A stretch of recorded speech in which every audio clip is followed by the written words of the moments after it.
Oh yeah. So Siddhant Chakravarti, Nemi Chandracharya, era 11th century, contemporary Chamundarai. Chamundarai is 940 to 989 ADs.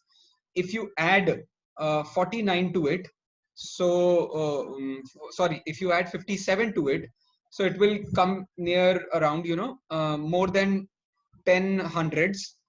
So this 1000 will become 11th century. Hence, in Vikram Sambat, it is written 11th century. His famous works are Gomatsar Jeev Kand, Gomatsar Karm Kand, Trilok Sar, Labdhi Sar, Kshapna Sar, etc. Wonderful writings. All of them are, very, very, what can I say, quite difficult to understand in that way. But the way he has written all this is a huge and laborious task that he did. And at that time, when there were no pens, there were no pages, there were no books, he wrote it on tar patra, with the help of a stick, a small stick. Matlab, it's a very big thing at that particular time, and hence he is called as Siddhant Chakravarti. Siddhant means talking about Jeev Kand, Karm Kand, five Labdhis, Teen Lok, what happens where and what is situated where. This is all comes under Siddhanta. So he had done this laborious task, so he's called as Siddhant Chakravarti. Next is Gomatsar. Gomatsar is another very important writings that he has done. So Gomatsar is also called as Panch Sangraha, and it was written on demand. So the demand came from Gomat. Gomat is other name for Chamundarai. So there's a small short story, which recites with it, that Nemi Chandracharya was sitting in the temple and reciting something. He was basically reading something. So as soon as he saw Chamundarai coming, he closed the book abruptly. This caused Chamundarai to ask him and plead him that what was he reading and why did he close it down. So Nemi Chandracharya told him that people like you, will not be able to understand this difficult, study, this difficult subject line. Hence, I have closed it so that you will get confused or you will not understand what is written in the book. So Chamundarai pleaded him and asked him that why don't you write something for me? So Gomat means Chamundarai, and Gomat Sar, which means Gomat ke liye likha gaya sar. So the conclusion or the essence written for Gomat is called as Gomat Sar. Gomat Sar has several commentaries मतलब टीकाएं हैं बहुत सारी इसकी, जिनमें से 4 यहाँ लिखी हुई हैं, मंद प्रबोधिका, जीव तत्व प्रदीपिका और सम्यक ज्ञान Chandrika, out of which the most famous and elaborate is Samyak Gyan Chandrika, written by Pandit Todarmal ji, a very renowned person of whose story we had already heard. Fine, so far any questions, anybody? And I request somebody to come on the video so that I can, at least have a look over your expressions. Thank you, sir. Okay, let's move on. Samyak ji, any questions? I think he's joined late, so maybe. Sahaj ji, any questions? No, I joined late. No. Yeah, okay. I joined late actually. I joined right now. Okay, no problem. Sahaj ji, any questions so far?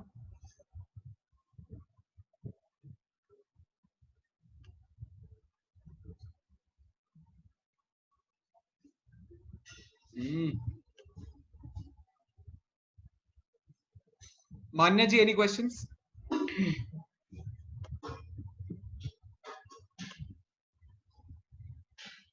What happened to everybody? Am I there or not?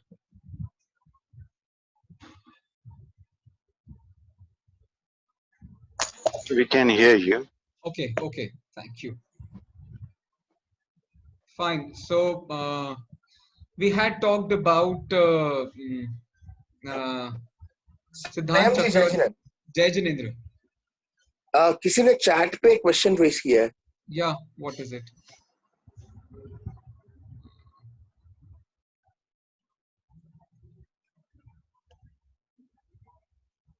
Yeah, there is a question. Is there any connection between Brihad Dravya Sangrah and Gomat Sarji? The only connection between them is the name of the person is same, but then the person is different. Nemi Chand Siddhant Chakravarti is the writer of Gomat Sarji, and whereas Brihad Dravya Sangrah, is written by Brahmadev Suri, but I think you're talking about Dravya Sangrah. So Dravya Sangrah is written by Nemi Chand Siddhanti Dev. Nemi Chand Siddhanti Dev was of the time of 13th, 14th century, whereas we are talking about Gomat Sarji, written by Nemi Chand Siddhant Chakravarti. The time is 11th century. Okay, so Siddhant Chakravarti, Nemi Chandra, we are talking about him. The era is quite clear. His works are very laborious, and hence he is called as Siddhant Chakravarti, because he basically wrote neither about logics, nor he wrote about adhyatma, I mean spiritualism. He basically wrote about what is the crux that we got from Samav Sharan, and then after understanding that, you can derive a lot of things. So he has written only those things which came from parampara, and he was able to explain that to us. There were several commentaries written on Gomatsar, which is mentioned on this particular page. Gomatsar's other name is Panch Sangrah, and it is written for Gomat. Gomat means Chamundarai. Okay, let's begin karma. Now, what is karma? So, as you all know, that we have several questions to answer. We have several unanswered questions in our life.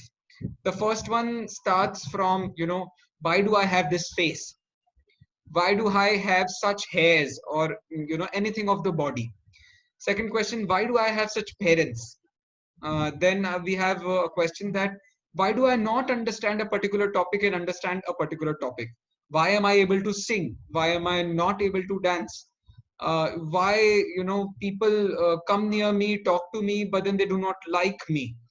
There are several such questions which are absolutely unanswered, and we really don't know what is going to happen of them.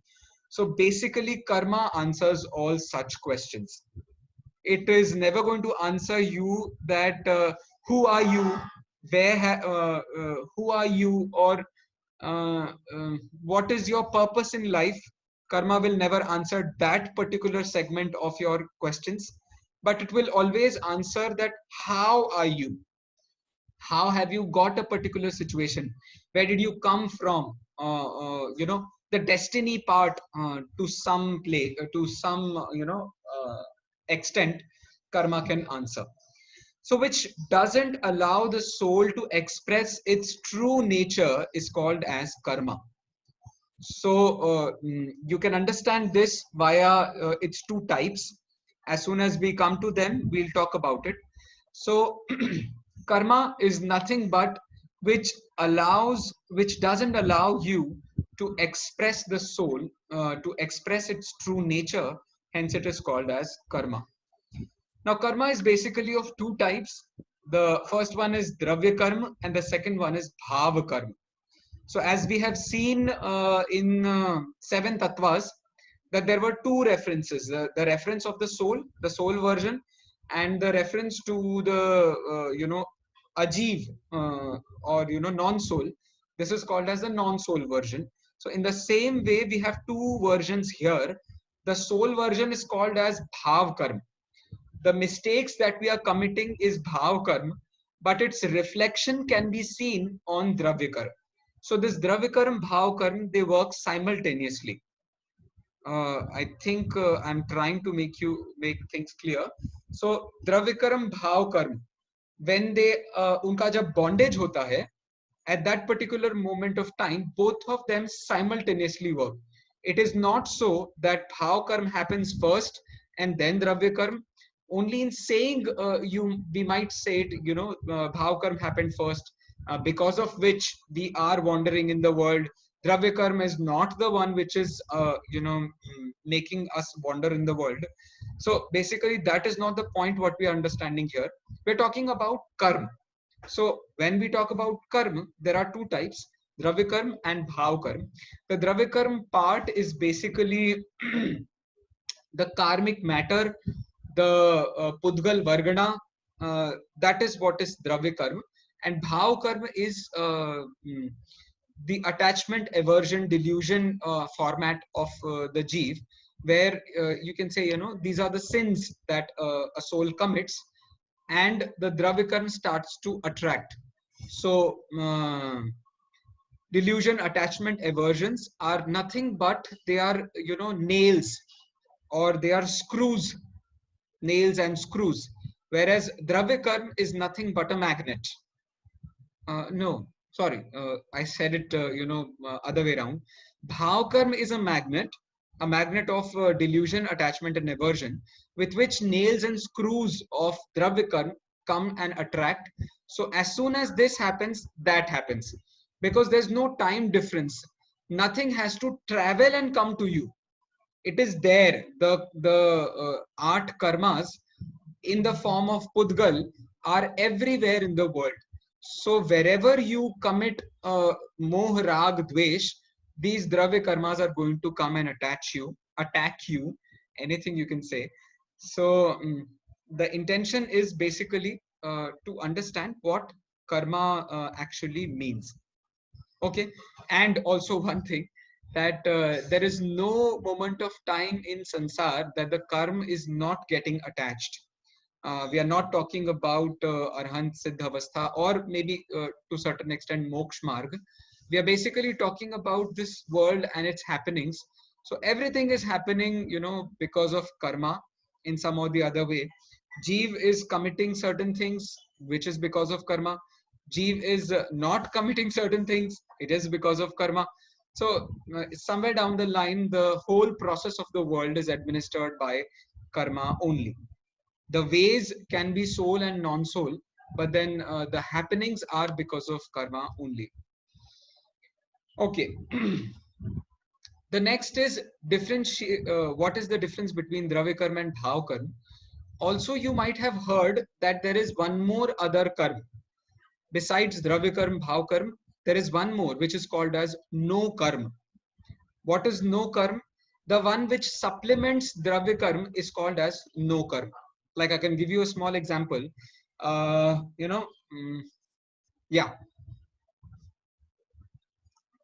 Jnana Varni is a dravya karma. That means it doesn't allow us, it obstructs us to know a particular thing. But how does it happen, or what are its reflections? So its reflections are in this way that, you wanted to read, but somebody took your book. So you are unable to get that information. You're trying very hard to get a particular thing, but then the answer is not available to you, which means somebody is either not giving you the book, either not helping you with the knowledge of that particular subject matter. Anything can that be. So the basic difference between dravya and bhav karma is bhav karma destroyed by the soul's effort. Bhav karma can be destroyed by the soul's efforts, जिसको हम हिंदी में पुरुषार्थ कहते हैं. Dravya karma gets automatically destroyed as bhav karma is destroyed. Now this particular differentiation is from the point of view of soul. We all want liberation, and liberation stands with Samyak Darshan, Samyak Gyan, Samyak Charitra. And because we do not know the soul, this Samyak Darshan, Samyak Gyan, Samyak Charitra is now working as Mithya Darshan, Mithya Gyan, and Mithya Charitra. Or you can say in the form of Mithya Darshan, Mithya Gyan, Mithya Charitra. So the basic problem is with the jeev only. It is not with the, incoming of dravya karma. The problem is with the jeev. So sooner the soul starts having its efforts count, the dravya karma can be destroyed. If the bhav karma is still there, the dravya karma will definitely happen. So this is what we are trying to understand from this particular thing.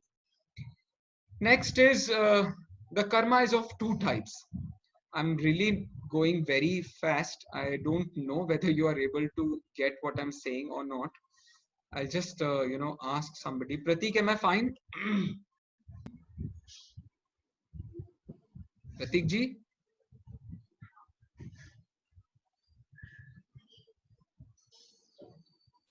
Has my audio gone wrong or?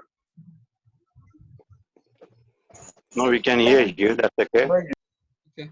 We can hear you. Okay. Thank you. Pratik ji, is everything Yeah, going so fine?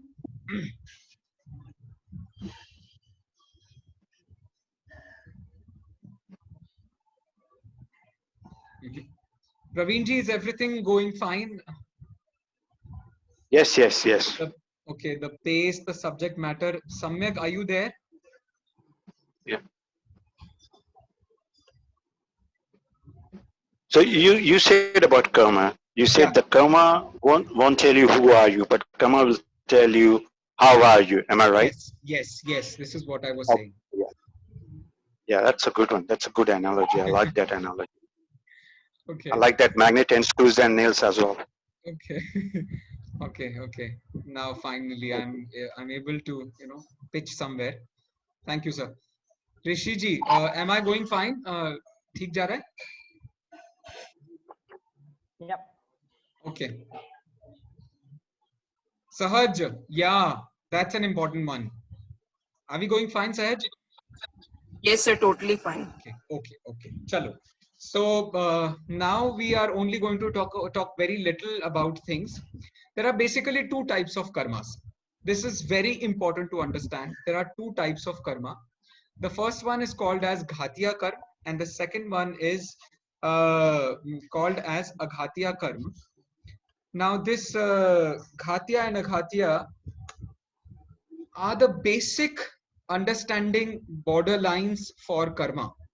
If that is not clear to us, it is going to be another problem.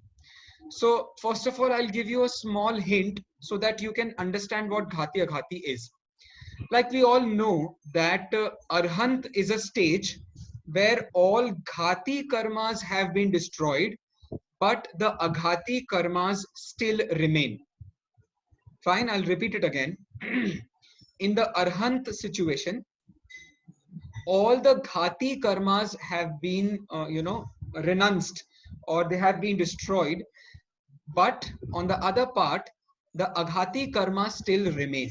So there you can understand the thing very well. Matlab, the differentiation can be understood from there, because we have already studied it in Atma Paramatma and in Sat Tattva also. So the basic thing is, Arhant Bhagwan is with a body, right? He has things around him, roaming around him. He has ayu, he has age, he has a name. He's doing good activities, like good activities, not as in he wants to do them or something, but then he's helping others to understand the reality of the world. So in all this way, the aghati karma is with him. Looking at the other side of it, aghati karma, so he's having one particular ability that we all know is omniscience.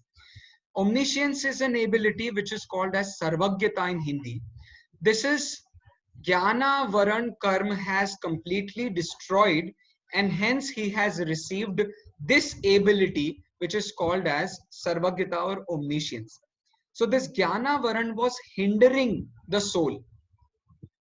Are you trying to understand? Like, body is not hindering the soul to experience anything, but we are unable to experience certain things. Like, I do not know a particular thing because of two reasons. One is my eyes cannot see it, and second, my brain cannot understand it. So two things are there. If my eyes are unable to see it, this is a property of aghati karma. But if my vision or my understanding is not working, this is ghatiya karma. So what I mean to say, in one particular activity, there are several karmas related to it. Like if I'm moving my hand, even there, all the 8 karmas are coming into being, right? So in all the different ways you can understand it, like I know a particular thing, I'm expressing with my mouth, but then I also think that moving my hand will make the other person understand the thing well. So this is Jnanavaran. Jnanavaran happens because with Darshanavaran. Then, Jnanavaran, Darshanavaran, Mohini. I have a deep attachment to, preach or to understand this particular Jain philosophy. So that is my Mohini. Then Antaray. Antaray is, the lockdown is not allowing me to really meet you, but this virtual area has made this possible.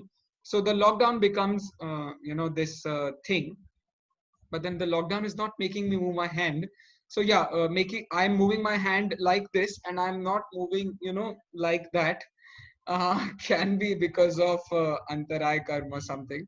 Fine. So we'll talk a little detail about all this in the upcoming slides.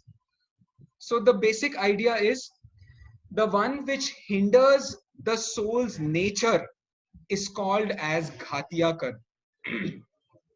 And the one which is related to the soul, which is unrelated to the soul's nature and related externally, which affects ourselves externally, is called as aghatiya karma.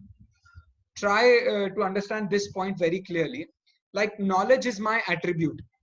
If my knowledge is getting obstruct, this is ghatiya karma.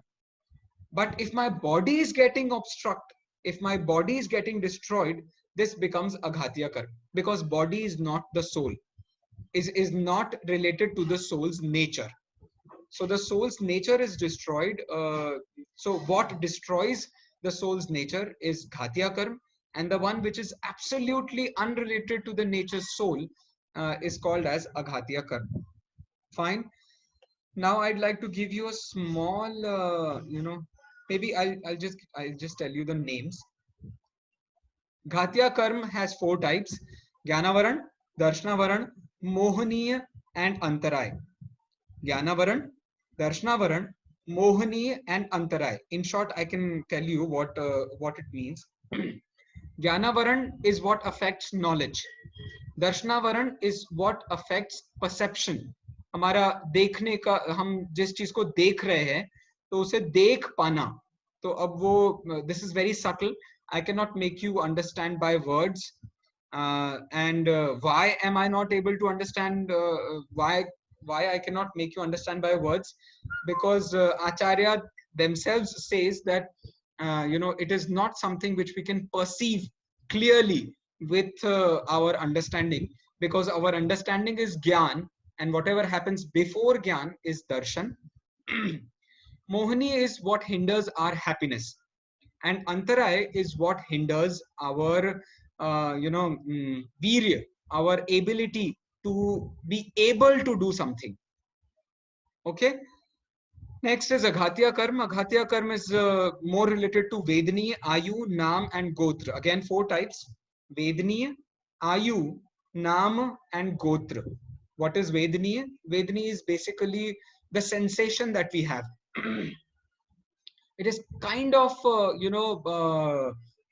bodily. So Vedaniya. Ayu is age. Nam is again whatever ability we are able, we can do with our body, like to sing, to dance, to kill, to get killed or anything. This is what is Nam karma. Gotra is the last one, which is basically related to our external conducts. Khana, pina, utna, baithna, rehna, sehna. It relates more to that, and it has several types. 84 lakh yoniya is the yoni, and in that we have 197.5 lakh koda kodi gotra are available on the planet. But then it's quite a long history if we are going to talk about it. I'll just give you one small short understanding of karma in the last. Uday, Bandh, and Bhav. This is a vicious circle. Try and understanding this circle. Uday is also karma ka uday. Bhav is also bhav karma, and Bandh is also bandh karma. It's basically karma. So uday means whatever situations are currently happening with you, or have happened or will happen, these are called as uday. This uday happens. Whenever this uday happens, the soul attaches itself with that uday. This is called as bhav karma. And when this attachment takes place, the karma starts to attract and it starts to bind us. Once it matures, the karma matures, it comes into uday and starts happening things around. So this is how the vicious circle of karma happens. If there are any questions, I'd like to have them on the group. And we really do not have time. Maybe it is going to end in